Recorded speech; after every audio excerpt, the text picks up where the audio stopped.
Hello guys, welcome back to the channel, the Manga Man here, and it has been quite a while since I've done a video.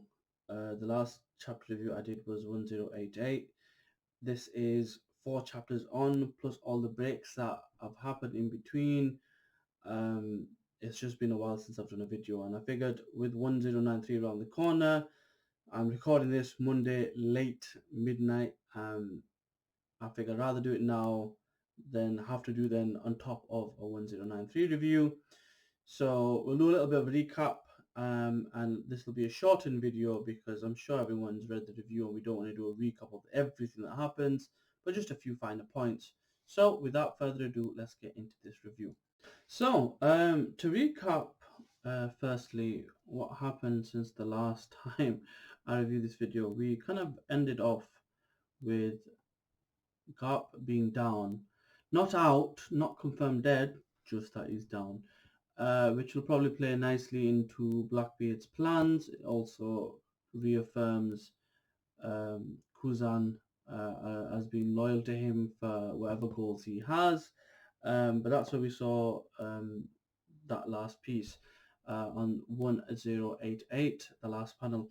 Now, since then, there's been a few different things that have happened. We found out that the aftermath of the Lelouchia Kingdom being evaporated through that lovely weapon that the world government has leaves a crater, which a lot of people have now kind of seen that, linked it to what happened with Impel Down and the Ennis Lobby with that crater, and the assumption is something happened in that area to cause that to be how it is. Um, and a lot of people think, maybe there was one of the ancient kingdom was there or something like that, or God Valley or that sort of thing. The timelines don't quite add up for that, so it can't be that. However, theories kind of go crazy. We do find out that one of the energy sources that is required for that, or the energy source, is Mother Flame, and that is created on Egghead Island, and that's one of the requirements that the world government needs to protect, as well as a factory that creates it, so they can continue using this as a weapon. We do find out updates about what happened with the Seraphim and Snake basically having feelings for Luffy, kind of inheriting that through the DNA as well. So maybe there might be something with the other Seraphim that we'll find out later on. We also get confirmation that the next stop is Elbaf, which is nicely tying into the rest of the story. Maybe we'll find out more about the Ancient Kingdom with the books that are there now, because we found out that they are there, as well as Jaguar, and that'll tie in with the whole Robin situation, as well as Usopp's dream to go see the giants and be a brave warrior of the sea. We also get a few different things. We get the Sentomaru fight with Kizaru. We get his background, how close the relationship is, him having great defense, and Kizaru being the one that's taught him, which ultimately leads to Kizaru beating him down, showing he's not strong enough, and then towards the end, a nice little clash between Luffy and Kizaru, um, with Luffy basically saying we're 100 times stronger since the last time. So very so a lot of um, rehashing, and this does kind of parallel the thing that happened at Sour Body, um, where they got separated. Anyway, without further ado, let's get into the actual chapter review. So, chapter review. There's a good few points that I want to cover. A good 5-6 points. Before that, I didn't mention in the review that Rob Lucci basically showed his true colors, which wasn't very unobvious. And I like that it's made that way, because from what I've read, Oda likes to make it obvious, because with the shonen it is geared towards young males, teenagers, and making it obvious makes it easy for the younger audience, the casuals, and the hardcore audience to kind of follow track. So it is catered to a lot of different people. So it was very obvious for those that are perceptive, and essentially Zoro steps in and gives him one of the cold one-liners that he has. Um, basically saying he's developed a backbone. Finally, now the big brother Kizaru's here.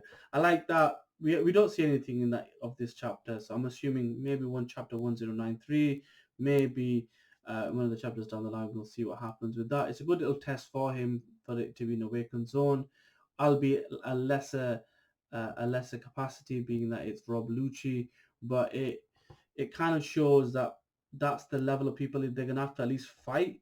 Him being CP0 now, him being one of the stronger members, being able to deal with him kind of bodes well to kind of flex what Zoro has learned in his journey, especially with Wano. So we'll see all of that anyway. So kind of going back to the chapter now. So the chapter has a few different things. We'll kind of go as it goes through the order of the actual chapter, and it'll make a lot more sense that way. So the first thing is with Kuma. Now I think this is interesting because of the way the chapter starts and the way it ends, and I'll talk about this at the end. I think there's something there. So with Kuma basically being a robot, having no memory of himself, he's for some reason teleported and he's going up the mountain, right? He's restraining arrest. He's also shocking people. Akainu has to jump in. Akainu starts fighting him, and he is having this internal crisis. It seems like where he's talking about uh, Kuma being this, robot, no mind of his own, being a puppet, and at the same time, it's kind of like a reflection of himself because he's a puppet to the Tenryubito. Um, in that situation, he gets away. He's gone, and Aquino doesn't stop him. So that plot line is going to continue. We see a little bit of a flashback with Bonnie, and the flashback is when she got caught by Blackbeard, and basically that conversation continues. I like that because early on in when that chapter came out, a lot of people were speculating that maybe Bonnie's related and that's Akainu's relative and that's why he's been nice to her. And I like that it seems like Oda's basically gone, listen to the fandom, listen to the theories and go, oh, this one's incorrect. I'll show you how later on. And it's kind of done it as part of a checklist and he seems to kind of dismantle these theories. So I like that happens. But then we kind of move back to Egghead, and this is where the kind of the meat of essentially what's happening happens. Um, so Luffy is fighting against Kizaru. Now, one thing to consider, he's fighting him in Snake Man. And Snake Man, it was Gear Force's fastest kind of mode, which is kind of smart for Luffy because Kizaru essentially is really fast. It's speed of light type of a character, low gear user, fruit user. And when you think about that, that's probably going to be the best thing to test himself against, speed for speed. And we ultimately know that, it's not enough. Kizaru is too much speed-wise for him, and Luffy gets knocked all over the place, knocking into the robot. Kizaru essentially enters the dome. Um, it looks like he's going to do something, and then Luffy comes back. What's telling is when Luffy comes back is when he's in gear 5th. He mentions that he gets knocked out of the dome and he has to come back, and he said it because he says twice, and that he thought it was going to hurt and it doesn't. I like that because if you look at the different character he's faced so far, he's played with lightning. He can play and reflect fire, and now he's dealing with light or like the dome light, right? Which basically means he's not really going to get hurt by light. So is this going to be an opportunity for Kizaru to awaken, or is this going to be basically him getting stomped in gear 5th? It basically shows how they match up, and this is important because um, there's always been this power scaling debate about Yonko versus admirals and that sort of thing. So this will add some credence to this because if this is a tougher fight than Kaido, it shows the power levels are comparable. It shouldn't be because Kaido was kind of like the ultimate final boss at that stage, and there's a lot of stuff that was going against Kaido, especially holding up the island, going through numerous battles, and then having multiple fights against Luffy. So in theory, Luffy should win.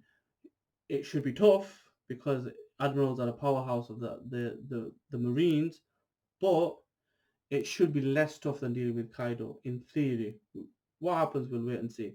Now, the ending part is interesting because um, The activation of Gear 5th also activates the giant robot from way back when that attacked Marijoa, very like how Kuma is doing right now. So one of the things that kind of came to mind, especially with the way Kuma's Devil Fruit works, is what if that consciousness that was supposed to be in that room was only memories, and maybe that consciousness was put into this giant robot, and this giant robot or Kuma will live through this giant robot, and then just the body's been activated with this power, and we'll hopefully find out about more of the Asian kingdom, and the memory's been taken out of Kuma, but what Kuma's doing right now is a reflection of what the original robot did 200 years ago, and maybe there it's kind of consciousness has swapped, and this is a way of saving Kuma, even though he's not in his body, so to speak. So that's kind of my little theory.